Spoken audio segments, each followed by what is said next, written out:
Hello everyone and welcome to a new episode of the monthly plant series. Every month I choose one plant to observe, study and draw, slowly and with care.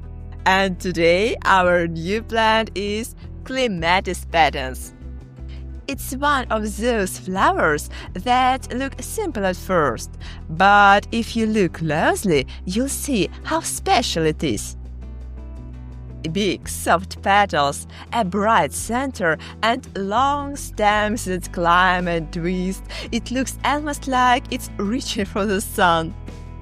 Before I start drawing, I always like to observe and study the plant closely, to look at it from different angles, notice the lines, and really see how it grows. This helps me understand it better and draw it more thoughtfully. So, in this video, we'll look at Clematis patens together, explore its structure, and then draw it step by step. Let's begin and enjoy the quiet moment of art and nature. If you ever see a Clematis patens in full bloom, you might stop and smile without even thinking. This climbing plant is light and gentle, and its big star-shaped flowers look like pieces of the sky. The colors are soft, light purple, pale blue, or creamy white. It's a very special plant from Japan and one of the first clematis types grown in gardens for beauty. Clematis patens is a vine, which means it doesn't stand tall by itself. It needs support, something to hold on to, like a fence or a tree branch or a wooden frame. It climbs using its leaf stalks, which twist and wrap around things nearby. This way, the plant can grow up and get more sunlight.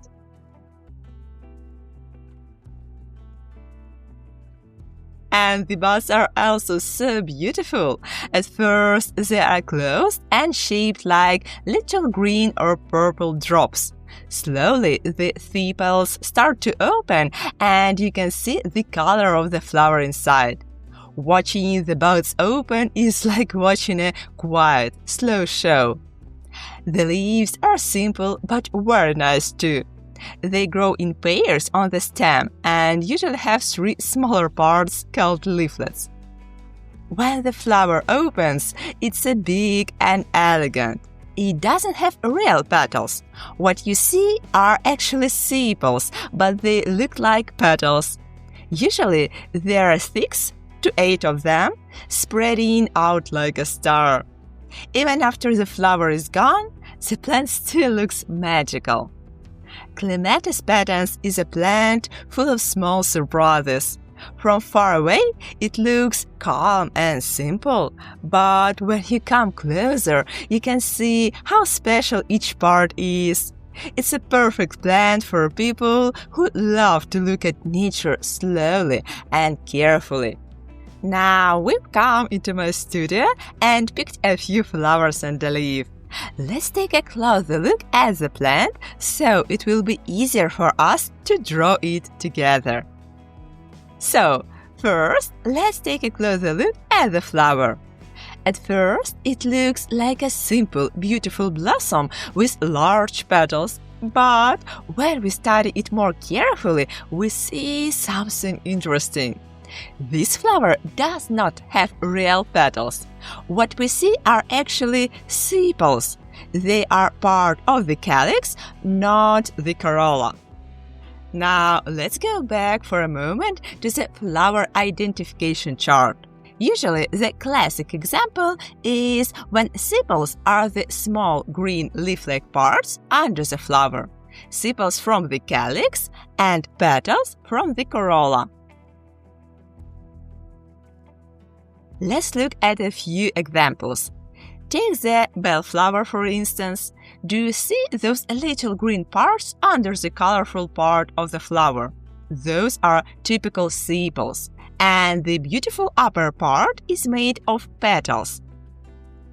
The same thing happens with the daisy.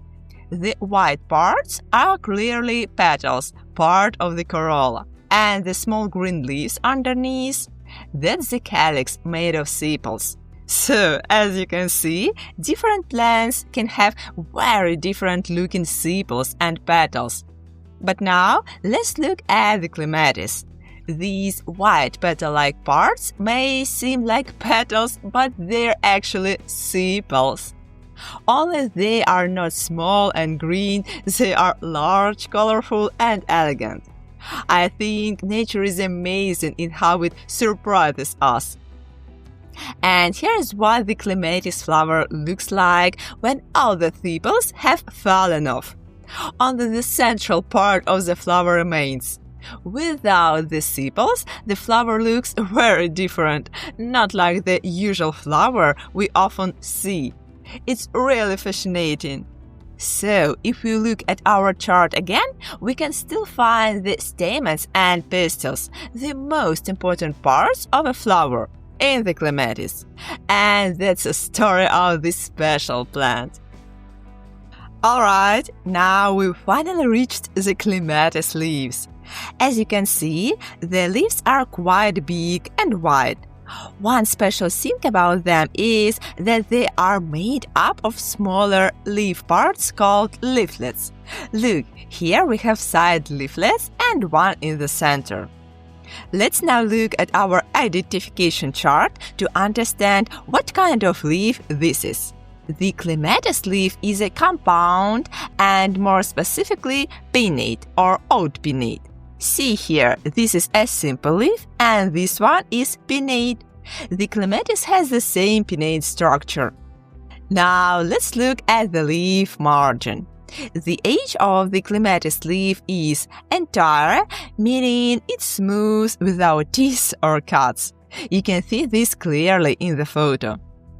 Next, let's check the leaf tip. It looks like it's acuminate, a bit pointed and strengthened at the end. As for the leaf base, I would say it's somewhere between cunnate and rounded, but probably closer to cunnate. Now, let's talk about leaf attachment. The leaf is connected to the stem by a small stalk, so we call it petiolate. This part is simple. And here I also want to show you how the leaves grow from the stem. Clematis grows long, flexible stems, some hang down, while others climb and hold onto nearby supports. This is why we call it a climber. By the way, if you enjoyed exploring flower and leaf structure with me using these charts, I have a good news. I'm sharing both the flower and leaf identification charts for free on my Patreon. You just need to subscribe and you'll find them in the very first message. So, we've now fully explored the clematis plant together. Before I start drawing, I want to take a few photos. It helps me work more easily.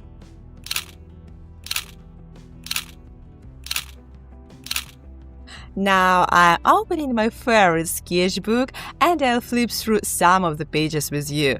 As you can see, I have a few clematis photos on my tablet. This makes it easier to draw close-up details. I also placed a real flower nearby just for inspiration. You can see that my sketchbook already has many plant drawings. Every month, we explore a different plant, from cotton to pelargonium and more. This is how I slowly fill my sketchbook with beautiful studies. Alright, let's start drawing. I'm going to begin with a line sketch of clematis. And here I made a quick, loose outline. On the left, I placed the whole plant. You can also see a separate leaf and a flower with buds and different details. Later, I'll fill in the empty spaces with botanical notes to make the page more complete and interesting. In the next parts of this video, I'll show the full process step by step, from the clean outline to the final shading of the flower and leaves. I share all the full version of my work on the Patreon, so if you'd like to join me on this botanical journey, I invite you to come along. And that's it for today. I hope you enjoyed learning about this beautiful plant. Let's keep drawing together. See you soon. Bye-bye.